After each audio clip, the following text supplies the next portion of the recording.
자, 안녕하세요. 오늘은 윤성호 선생님과 함께하는 국어 시간. 몇 번째 시간인지 이제 생략하도록 하겠습니다. 아직 뭐 별 의미가 없는 것 같아요. 기억도 안 나고. 우리가 지난 시간까지 3단원의 소단원 1 글쓰기를 잘 하려면을 보면서 글쓰기 과정을 보면서 실제 글이 어떠한 과정과 각 과정의 어떠한 과업들을 거쳐서 글이 완성되는지를 살펴보았었습니다. 원래 계획대로라면은 그 다음 소단원이 명확한 논증, 즐거운 토론을 하여야겠지만 남은 일정을 고려해 보았을 때 그것보다는 그 앞단원을 하는 편이 오히려 여러분 일정과 남은 정기고사를 치르는데 도움이 되지 않을까라는 생각이 들어서 앞단원으로 돌아가서 대단원이 책 속에 길이 있다. 소단원이 삶의 방향을 찾는 독서를 하는 게 어떨까라는 생각이 들어서 앞단원으로 가도록 하겠습니다. 자, 그래서 여러분 화면에서 보다시피 오늘은 100페이지에 있는 책임감 있게 글을 쓰는 태도 알기를 해보도록 하겠습니다. 자, 이 부분을 선생님이 하는 이유는 물론 이 글을 책임감 있게 쓰는 태도가 이 소단원 이해의 핵심이라고 보는 것도 있지만 자, 저번에 선생님이 나눠주었던 프린트를 다시 한번 잠시 보도록 하겠습니다. 자, 글쓰기 과정에 관한 프린트 여러분들이 이미 모두 다 받아보았을 겁니다. 계획하기, 내용 생성하기, 내용 조직하기, 표현하기, 그리고 고쳐쓰기 단계에 관련된 내용들 프린트 여러분들 이미 다 봤었죠. 자, 그 중에서 이런 내용이 있었습니다. 선생님이 잠시 언급하고 넘어갔었는데 쓰기윤리를 고려하여 글을 점검하고 과장하면 안 되고 왜곡하면 안 되고 저작권 침해하면 안 되고 허위사실 유포해서는 안 되고 검증되거나 신뢰도 높은 자료를 사용해야 되고 인용하거나 참고한 자료는 출처를 반드시 표기해야 한다. 뭐 이런 내용이 프린트 안에 담겨 있었습니다.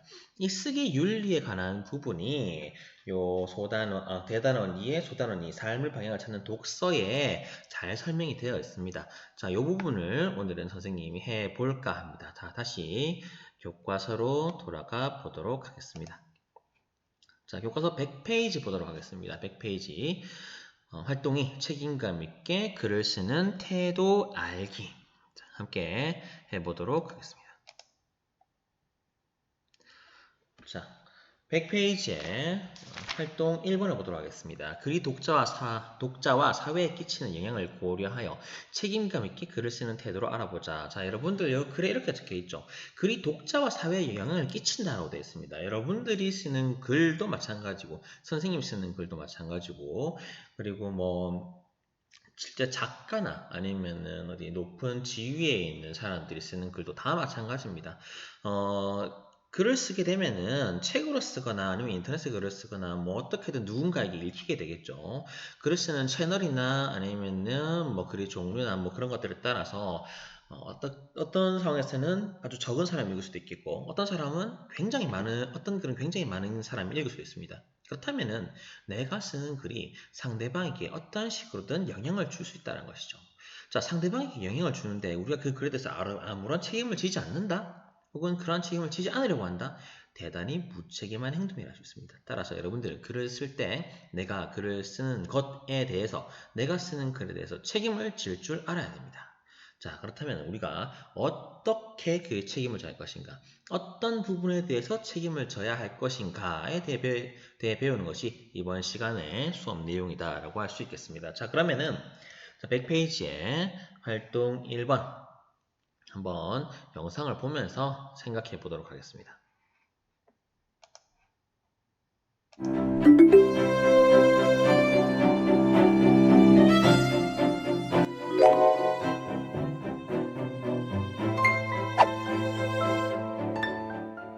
실험 결과가 내가 생각했던 것과 다르네.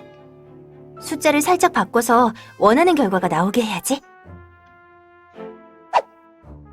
독후감 쓰기 숙제를 해야 하는데 시간이 부족하네. 형이 쓴 독후감을 베껴서 내야겠다. 직접 찾아가서 조사해야 할 것 같아. 귀찮으니까 인터넷에서 적당히 찾아 이어붙여야겠다. 인용한 자료를 가져온 사이트가 기억나지 않아. 대충 아무거나 써서 내도 아무도 모르겠지.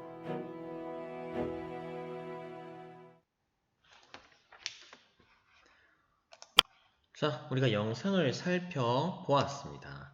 자, 영상을 살펴보았는데 가나다라에 있는 학생들이 글쓰기 태도를 살펴보았을 때 가나다라 중에 문제가 있는 친구는 누굴까요? 네, 가나다라 모두 문제가 있습니다. 가나다라 모든 친구에 문제가 있는데 이 친구들이 쓰기 태도에 정확하게 어떤 문제점이 있는지 여러분들 이제 수업을 듣고 난 다음에 말을 할 수 있어야 됩니다. 자, 이 내용을 선생님이 설명하기에 앞서서 이러한 개념을 먼저 짚어보고 넘어가 보도록 하겠습니다. 자, 선생님이 프린트물을 리로스크에 탑재하였습니다. 프린트 보면서 이야기해 보도록 하겠습니다. 대단원이 소단원이의 삶의 방향을 찾는 독서 활동 2번 책임감 있게 글을 쓰는 태도네요. 미안합니다. 글을 쓰는 태도로 하겠습니다. 자, 글을 쓰는 태도 알기. 자, 1번 장문의 관습, 형식적 관습, 글의 종류에 따라서 전형적인 글의 구조나 전개 방식, 표현 방식이나 관습적 내용 등을 형식적 관습이라 합니다. 이거 선생님이랑 이미 한번 했던 거네요. 그죠?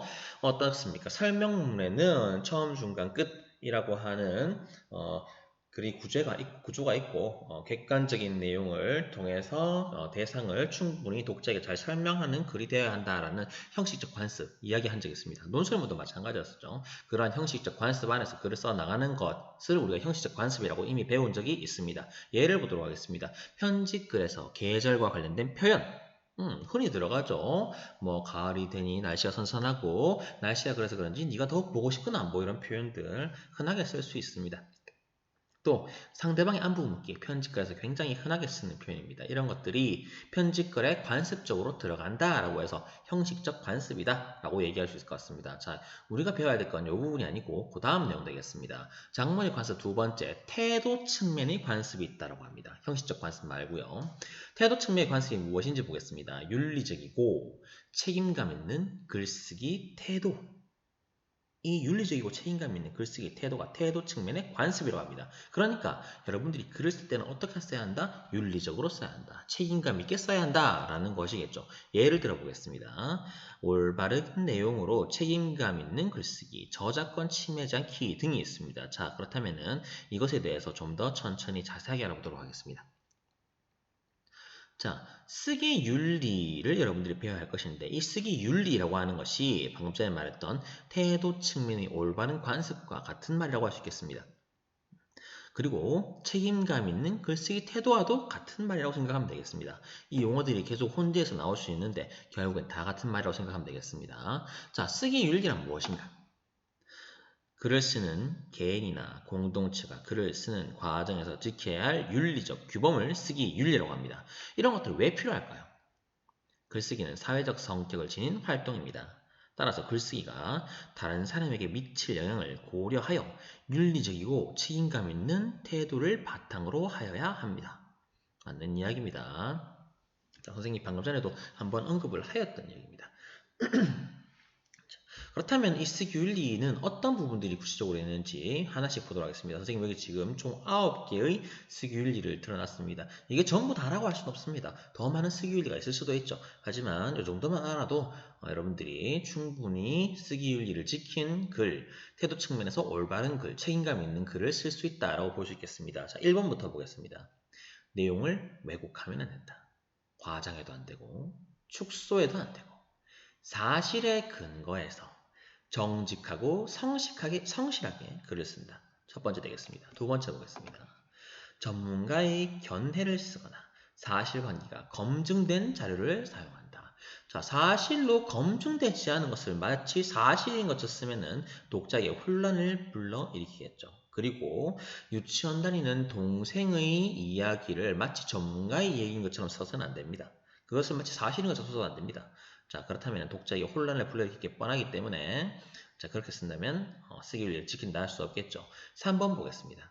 다른 사람의 저작물을 허락 없이 가져다 쓰지 않는다. 여러분들 지금은 저작권이라는 개념 여러분들이 충분히 잘 알고 있기 때문에 선생님이 옆에다가 저작권 침해라고 왜 적어놨는지 다 알고 있을 겁니다. 다음 보겠습니다. 다른 사람이 쓴 글을 자신이 쓴 것처럼 꾸미지 않는다. 이걸 여러분들 뭐라고 하죠? 표절이라고 합니다. 여러분들 가요에 관심이 많아서 표절이 무엇인지 충분히 다 알고 있을 겁니다. 이 저작권 침해와 표절에 대해서는 잠시 후에 더 자세히 보도록 하겠습니다. 5번째 보겠습니다. 인용하거나 참고한 자리에 출처를 반드시 밝힌다. 이건 역시 저작권 침해입니다. 허락 없이 쓰는 것이라고 하는 것이 여기까지 포함된다는 거예요. 다른 사람이 만든 자료, 다른 사람의 창작물을 가져다 쓸 때 이건 누가 창작한 어떤 작품의 것입니다. 이건 누가 만든 것이에요 라고 밝히지 않으면 그것조차도 저작권 침해에 포함된다는 거예요. 여러분 저작권을 침해하려면은 여러분들이 어떤 자료를 인용할 때 그 자료의 출처를 반드시 밝혀야 합니다. 아니면 여러분들 모두 다 저작권을 침해할 수 있습니다. 주의해야겠죠. 다음. 자신의 글이 독자에게 미칠 영향을 고려하면서 글을 쓴다. 선생님이 이미 얘기했던 겁니다. 무례하고 저속한 표현을 쓰지 않는다. 무례하고 저속한 표현은 상대방에게 어떻습니까? 타인에게 불쾌감을 줄 수 있겠죠. 따라서 그와 비슷한 악성 댓글도 쓰지 않아야겠습니다. 네, 악성 댓글을 쓰지 않아야겠습니다. 선생님의 지난날을 반성합니다. 농담입니다. 자, 9번째. 국어의 어문 규칙을 잘 지켜서 글을 쓴다. 여러 사람이 보는 글을 쓰는데 여러분들이 어문 규칙을 엉망으로 쓴다면은 국어의 어문 규칙 혹은 뭐 국어의 질서 등을 어지럽힐 수 있겠죠. 잘못된 규칙을 퍼뜨릴 수 있겠죠. 따라서 최대한 어문 규칙을 지켜가면서 글을 쓰기 위해 노력해야 합니다. 자, 이렇게 9가지 정도를 선생님이 제시하였습니다. 이 9가지를 잘 지킨 다음에 여러분들은 책임감 있는 글을 썼다, 쓰기 의리를 지켰다 라고 말할 수 있을 것 같습니다. 3번째 보도록 하겠습니다. 자, 좀 전에 선생님이 표절과 저작권 침해에 대해서 좀 더 구체적으로 알아보자 라고 얘기를 했었죠. 표절에 대해서 이야기해 보도록 하겠습니다. 다른 사람의 저작물, 아마 창작물 얘기하는 걸 수도 있습니다. 다른 사람의 저작물, 창작물의 일부나 전부를 몰래 따다가 마치 자신이 만든 것인 양, 자신의 것인 양 발표하는 행위를 표절이라고 얘기합니다. 추가적으로 설명 안 하더라도 여러분들은 충분히 잘 알고 있습니다. 다음 보겠습니다. 저작권이란 무엇인지 보도록 하겠습니다. 저작물을 창작한 사람에게 주어지는 배타적이고 독점적인 권리 되겠습니다. 내가 어떤 작품을 만들었어요. 그렇다면 그것에 대한 권리는 나 혼자 오롯이 독점하는 겁니다. 누군가 그 권리를 쓰려고 하면은 그러한 행위에 대해서 그러한 행위를 하려고 하는 사람들을 배척할 수 있습니다. 자, 그렇게 내 저작권을 가져가려고 하는 사람, 내 저작권을 침해한 사람을 배타적으로 대하고 그 권리를 내가 독점적으로 가질 수 있는 것이 저작권의 특징이다 하겠습니다. 다음 보겠습니다. 저작자의 생존 기간 동안은 저작물에 대한 저작권을 가집니다. 그리고 죽은 뒤 70년까지 저작권을 가질 수 있습니다. 자, 여러분들 윌리엄 셰익스피어의 작품, 유명한 작품들 많죠. 로미오와 줄리엣이라든가 햄릿이라든가 오셀로라든가 맥베스라든가 그런 작품들. 자, 그런 작품들 햄릿이 죽은 지 몇 년이 지났을까요? 모르겠습니다. 하지만 분명한 건 70년은 훨씬 지났습니다. 따라서 그러한 작품은 저작권이 있을까요? 없을까요? 없다고 봐야 됩니다. 저작권이 없는 작품, 맥베스, 셰익스피어 작품. 따라서 여러분들이 원한다면은 셰익스피어의 작품을 얼마든지 인용할 수 있다는 것이겠죠. 다음 보겠습니다. 자, 이런 내용 한번 보도록 하겠습니다. 표절을 하더라도 저작권이 소멸된 자료라면 저작권 침해는 해당하지 않을 수 있다. 자, 이렇게 얘기를 한번 해보죠.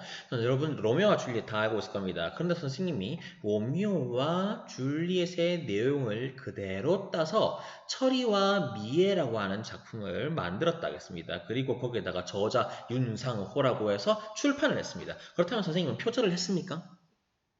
표절을 했겠죠. 분명히 표절을 했습니다. 하지만 선생님이 저작권을 침해했다 할 수 있을까요?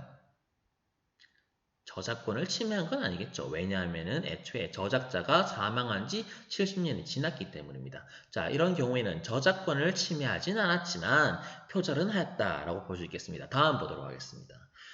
저작권자의 허락을 받지 않았더라도 출처를 밝힌다면 표절에는 해당하지 않을 수 있다라고 이야기하고 있습니다.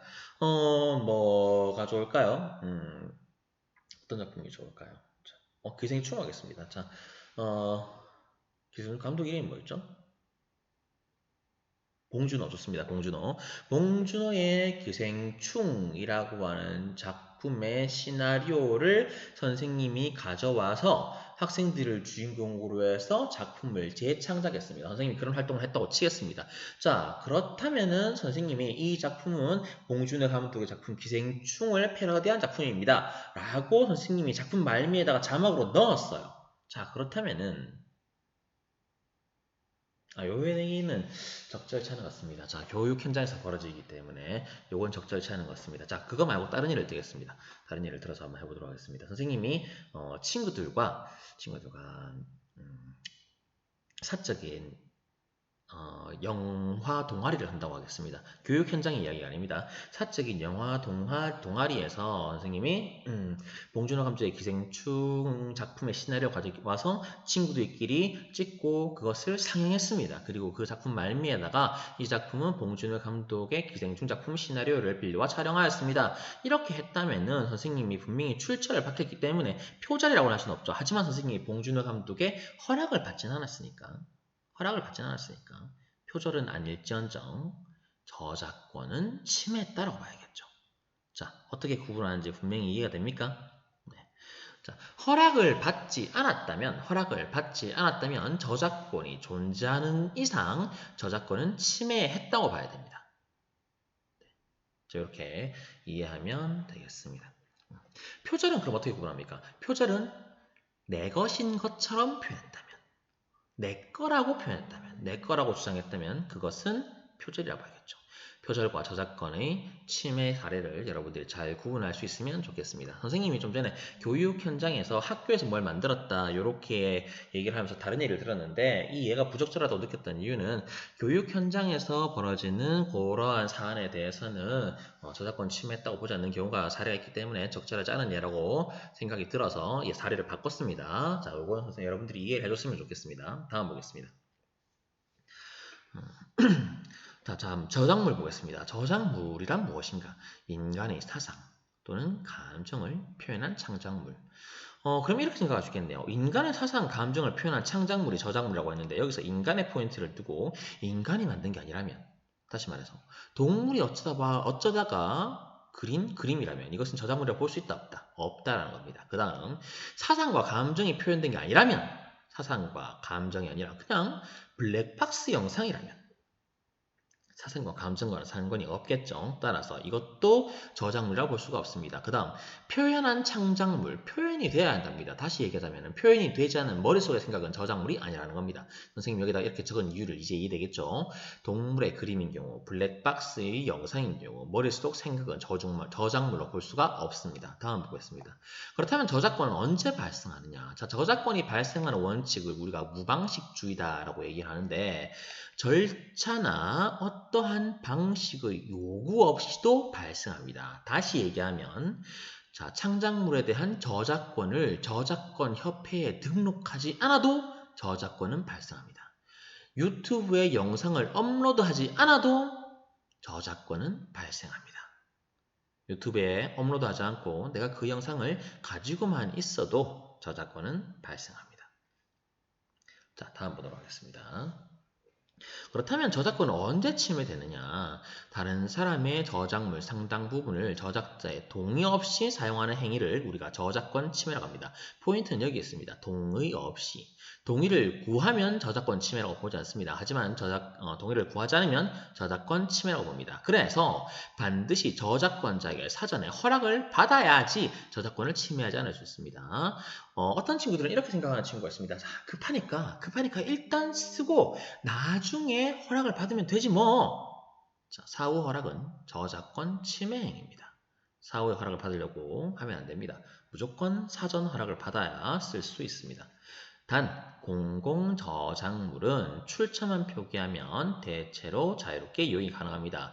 예를 들어서 뭐가 있을까요? 뭐 경찰청 통계자료? 경찰청 통계자료 같은 경우에는 공공저작물이기 때문에 이거 경찰청에서 가져온 자료예요 라는 표기만 하면은 특별히 허락을 받지 않더라도 저작권 침해 없이 자유롭게 이용이 가능하다고 합니다. 자, 이러한 기본적인 이론을 가지고 다시 교과서로 돌아가 보도록 하겠습니다. 자, 한번 보도록 하겠습니다. 자, 여러분들 100페이지에서 봤던 그림 가나다라 모두 책임감 있는 글쓰기가 아니라고 했었죠. 쓰기 윤리를 어겼다고 했습니다. 어떻게 어겼는지 한번 확인해 보도록 하겠습니다. 가 그림 먼저 보도록 할게요. 자, 가 그림에서는 실험 결과가 내가 생각했던 것과는 다르기 때문에 숫자를 살짝 바꿔서 원하는 결과가 나오게 하지. 어떻습니까? 실험 결과를 조작하여 자신이 원하는 결과를 만들고 있죠. 100페이지 밑에 빈칸에다가 쓰도록 하겠습니다. 가는 실험 결과를 조작하여 자신이 원하는 결과를 만들고 있습니다. 자, 이거 어떻습니까? 사실 혹은 자료를 왜곡하고 있죠. 자료를 왜곡했기 때문에 책임감 있는 글쓰기가 아니다. 쓰기 윤리를 어겼다 라고 말하겠습니다. 다음 보겠습니다. 나 볼게요. 자, 나의 경우에는 어떻습니까? 나는 독후감 쓰기 숙제를 해야 하는데 시간이 부족하네. 형이 쓴 독후감을 베껴서 내야겠다. 어떻습니까? 다른 사람이 쓴 과제를 자신이 쓴 것처럼 베끼고 있습니다. 자, 이 과정에서 이 친구는 다른 사람의 작품을 내 것인 것처럼 표현했기 때문에 표절이다 라고 말할 수 있겠네요. 이 친구는 표절을 하였습니다. 자, 여기서 여러분 한 가지만 더 추가해 보도록 하겠습니다. 표절을 한 건 분명해요. 근데 베낄 때 형의 허락을 받고 베꼈다? 그렇다면 뭘까요? 표절이지만 허락을 받았으니까 저작권 침해는 아닐 수 있겠네요. 다음 보겠습니다. 만약에 형의 허락을 받지 않고 베꼈다. 그렇다면 어떻습니까? 표절이고 거기에 더해서 저작권을 침해했다. 형의 허락을 받지 않았으니까 저작권을 침해했다 라고 얘기할 수 있겠습니다. 다음 보겠습니다. 다음 보도록 하겠습니다. 다음은 어떻습니까? 직접 찾아가서 조사해야 할 것 같아. 귀찮으니까 인터넷에서 적당히 찾아 붙여야겠다. 그러니까 인터넷에서 다른 사람의 조상을 가지고 내가 쓴 것처럼 써버리겠다 이거 아니에요. 자, 이거 뭡니까? 인터넷에서 찾은 자료를 자신이 직접 쓴 것처럼 꾸미려 하고 있으니까 표절되겠습니다. 이해되죠? 다음 보겠습니다. 라를 보겠습니다. 라. 인용한 자료를 가져온 사이트가 기억나지 않아. 대충 아무나 써서 내도 모르겠지. 그러니까 출처를 대충 쓰겠다 이거예요. 경찰청에서 가져와 놓고는 뭐 형곡고등학교에서 가져왔어. 이렇게 얘기하겠다는 겁니다. 그렇다면 어떻습니까? 출처를 제대로 표기하지 않았으니까 출처를 정확하게 밝히지 않고 있으니까 저작권을 침해했다라고 볼 수 있겠죠. 자, 이 가나다라가 어떻게 쓰기 윤리를 어겼는지 여러분들이 구분할 수 있어야겠습니다. 다음 페이지 보도록 하겠습니다.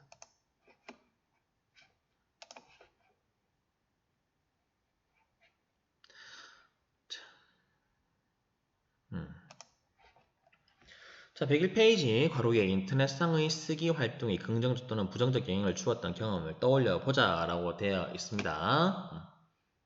어떻습니까? 먼저 여기 여학생이 썼던 글을 읽어봤을 때 여러분 각자 읽어보세요. 같이 읽어볼게요. 여학생이 했던 글 읽어보겠습니다. 블로그에 올린 교과서 보세요. 블로그에 올린 내 영화 감상평을 보고 모르는 사람이 영화를 이해하는데 도움이 되었다고 댓글을 남겼어. 나도 감사하다는 댓글을 남겼는데 그날은 하루 종일 기분이 좋았지. 인터넷상에서도 다른 사람에게 어떤 영향을 줄지 생각하며 글을 써야 한다는 점을 깨달았어. 맞습니다. 아름다운 글, 좋은 글, 상대방을 배려하고 존중해주는 글을 보면 굉장히 기분이 좋고 마음이 따뜻해지고 서로에게 긍정적인 영향을 줄 수 있겠죠. 자, 이 경우에 어떤 영향을 주고받았을까요? 이런 사례를 더 추가할 수 있겠죠. 뭐 굳이 안 적어도 됩니다. 이거는 뭐 적을 필요까지는 없을 것 같아요. 어려운 이웃의 사연을 자발적으로 알리고 후원을 모집하는 글, 유기동물 보호 캠페인 게시판에게 적힌 격려글을 보면서 마음이 따뜻해진 경험이 있다. 자, 어떻습니까? 좋은 글을 써서 서로에게 따뜻한 마음을 가지게 해주는 좋은 영향을 줄 수 있겠죠. 적을 필요는 없습니다. 그럴 수 있다는 거예요. 자, 인터넷상의 글쓰기 활동을 통해서 상대방에게 긍정적인 영향을 줄 수 있으니까 어떻습니까? 글을 쓸 때 좀 더 쓰기율을 지켜서 타인을 배려해가면서 책임감 있게 글을 써야겠죠.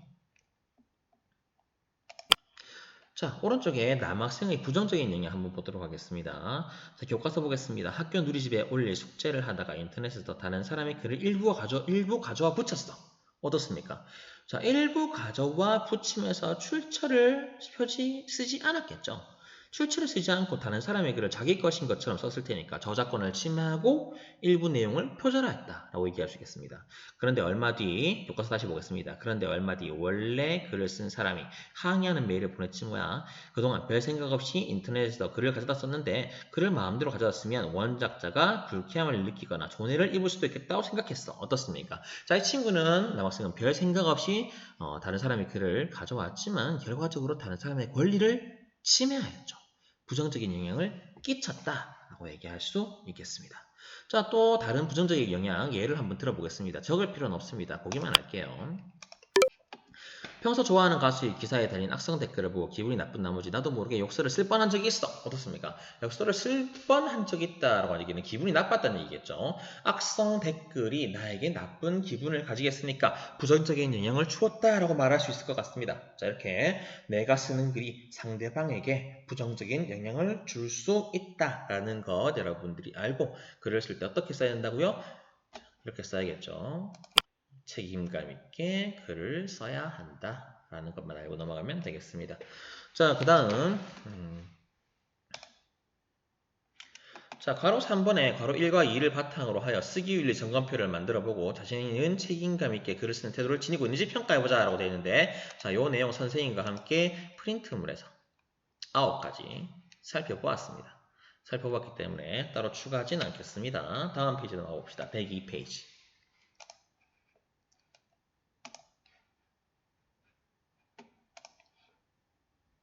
자, 102페이지 좌측 상단에 자, 다음 글을 읽고 다른 사람의 저작물을 이용할 때 지켜야 할 태도를 알아보자 라고 되어 있습니다. 지문 한번 읽어보도록 하겠습니다. 어떤 사람의 생각이나 감정을 글이나 그림처럼 다른 사람들이 보거나 느낄 수 있게 만든 것을 저작물이라고 한다. 우린 이미 다 살펴봤습니다. 그 저작물을 만든 사람을 지켜주기 위한 권리가 저작권 되겠습니다. 여러분들 이미 알고 있는 내용입니다. 저작물을 이용하려면 먼저 저작권자에게 사용해도 된다는 허락을 받아야 한다라고 되어 있습니다. 다 알고 있죠? 저작권자의 허락을 받지 않고 가져다 쓰는 행위는 모두 저작권 침해에 해당한다. 여러분들 다 알고 있을 겁니다. 허락을 받지 않고 가져다 쓰는 행위는 모두 저작권 침해에 해당합니다. 단 어떤 경우에 저작권자가 사망한 지 70년이 지났으면 저작권은 소멸한다 라고 봐야겠죠. 알겠지만 그게 아니라면 무조건 허락을 받아야 됩니다. 다른 사람이 힘들어 만든 저작물을 아무런 대가도 치르지 않고 가로채는 것이기 때문이다. 저작물을 이용할 때에도 지켜야 할 기본적인 예의가 있다. 저작자의 이름을 밝혀야 합니다. 마음대로 저작물의 제목이나 내용을 바꾸면 안 됩니다. 또 돈을 벌기 위한 목적으로 남의 저작물을 허락 없이 사용해서도 안 됩니다. 자, 이런 것들이 저작물을 이용할 때 지켜야 할 예의, 규칙 정도 되겠습니다. 이렇게 하고 마침 여기 한번 볼까요? 자, 이 지문 같은 경우에도 어떻습니까? 제일 마지막에 한국 어문교열기자협회의 사이버 세상 댓글을 달다라고 하는 곳에서 글을 퍼왔다는 어떻습니까? 출처를 분명하게 남기고 있죠. 저작권을 지켜주기 위해서 이런 것들을 여러분들이 보고 배워야 한다는 거예요. 이러한 태도를 지녀야 한다는 겁니다. 다음 보겠습니다. 자, 그러면은 괄호 1번 보도록 하겠습니다. 괄호 1번. 자, 방금 읽었던 글에서 강조하고 있는 태도가 무엇인지 여러분들 한번 보도록 하겠습니다. 동영상도 한번 볼까요? 동영상 한번 보도록 하겠습니다. 4분짜리네요.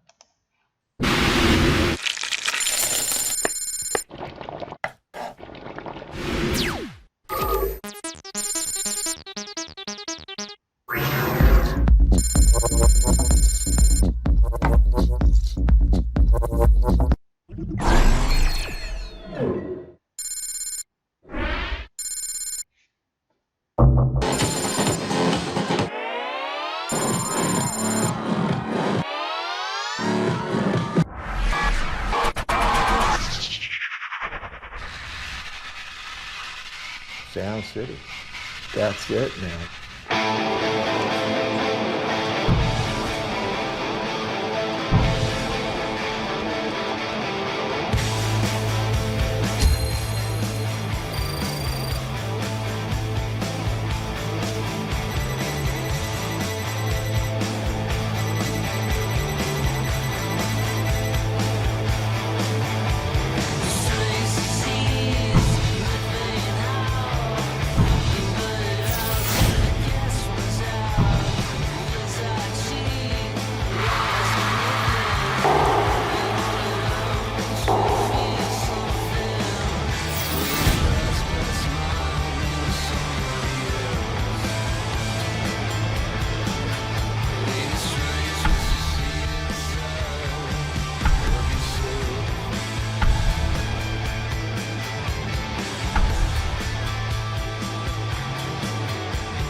자, 여기까지 하겠습니다. 자, 방금 여러분들이 102페이지에서 읽었던 글과 봤던 동영상에서 강조하고 있는 태도가 무엇인지 한번 써보도록 하겠습니다. 이건 써볼게요. 어떤 사람의 생각이나 감정을 반영하는 결과물인 저작물의 가치를 인정하고 존중해야 하며 다른 사람의 저작권을 침해해서는 안 된다라는 태도를 강조하고 있습니다. 자, 여러분들 요거는 써보도록 하겠습니다. 그렇게 길지도 않으니까요. 자, 다음 보도록 하겠습니다. 자, 바로 2번 보도록 하겠습니다. 다음 사례가 저작권 침해에 해당하는지 표시해보고 자신도 이와 비슷한 경험을 한 적이 있는지 생각해보자 라고 되어 있습니다. 자, 첫 번째 사례 한번 보도록 하겠습니다. 최신 유행하는 노래를 음원 사이트에서 구매해서 들었다. 음원 사이트에서 구매해서 듣습니다. 여러분들 뭐 선생님이 뭐 특정 음원 사이트를 뭐 얘기해도 되는지 잘 모르겠어요. 뭐 벅땡이나 뭐 바땡이나 뭐 여러 가지 있죠, 그죠? 뭐 이런 것들에서 구매해서 들었다면 이걸 저작권 침해라고 할 수 있을까요? 당연히 아니죠. 굉장히 정당하다 할 수 있겠습니다. 저작권을 침해하지 않았습니다. 저작권을 지켜줬죠. 다음 보겠습니다. 내 블로그에 음악을 올려서 누구나 들을 수 있게 하였다. 자, 사실 요즘에는 블로그에 음악을 올릴 수 있는 기능 자체도 아마 막혀 있을 겁니다. 하지만은 불과 몇 년 전만 해도 특정 카페나 아니면 블로그에 음악을 마음대로 올릴 수 있었어요. 그래서 그 블로그나 카페에 접속하면은 음악을 얼마든지 들을 수 있었습니다. 하지만 지금은 그런 기능 자체가 막혀 있습니다. 겁니다. 왜 막혀 있을까요? 그게 저작권을 침해하는 행위이기 때문에 그렇습니다. 자, 따라서 내 블로그에 음악을 올려서 누구나 들을 수 있게 하였다. 이것은 저작권을 침해하는 행위 되겠습니다. 다음, 서점에서 산 만화책의 내용을 사진으로 찍어서 파일 공사이트에 올렸다. 이건 말할 필요도 없죠. 당연히 저작권 침해입니다. 미술대회에 나가서 인터넷에서 본 멋진 그림을 떠올려 비슷하게 그려서 제출하였다. 이것 당연히 저작권 침해입니다. 저작권 침해에다가 표절까지 얹어보겠습니다. 저작권 침해 플러스 표절 되겠습니다. 다음, 블로그에서 멋진 사진을 발견해 블로그 주인의 허락을 받고 학교 누리집에 게시하였다. 허락 받았잖아요. 선생님 여러분들한테 저작권 침해의 핵심이 무엇이라 했죠? 허락을 받았느냐 받지 않았냐라고 했습니다. 따라서 이것은 저작권을 침해하지 않았습니다. 왜냐하면 허락을 받았기 때문입니다. 이해되죠? 자, 오늘 수업은 여기까지 하도록 하겠습니다. 자, 그리고 저작권에 대해서 혹은 표절에 대해서 여러분들이 많이 배우고 느끼는 바가 있었으면 좋겠습니다. 특히 여러분들 요즘에는 학생 여러분들 중에서 유튜브 같은 것들을 하는 친구들, 뭐 영상 제작자 하는 친구들이 있죠. 그런 친구들 같은 경우에는 자신이 만들어내는 컨텐츠가 많은 사람들에게 보여지기 때문에 이러한 저작물 혹은 저작권 표절 등에 대해서 잘 알고 있어야 된다라는 생각이 듭니다. 앞으로 이러한 영상 컨텐츠나 유튜브 같은 플랫폼들이 확대될수록 이러한 저작권이나 그런 것에 대한 지식이 기본적인 소양, 교양이 아닐까라는 생각이 드네요. 자, 어쨌든 간에 오늘 수업 여기까지 하도록 하겠습니다. 수고했고 다음 시간에 보도록 하겠습니다.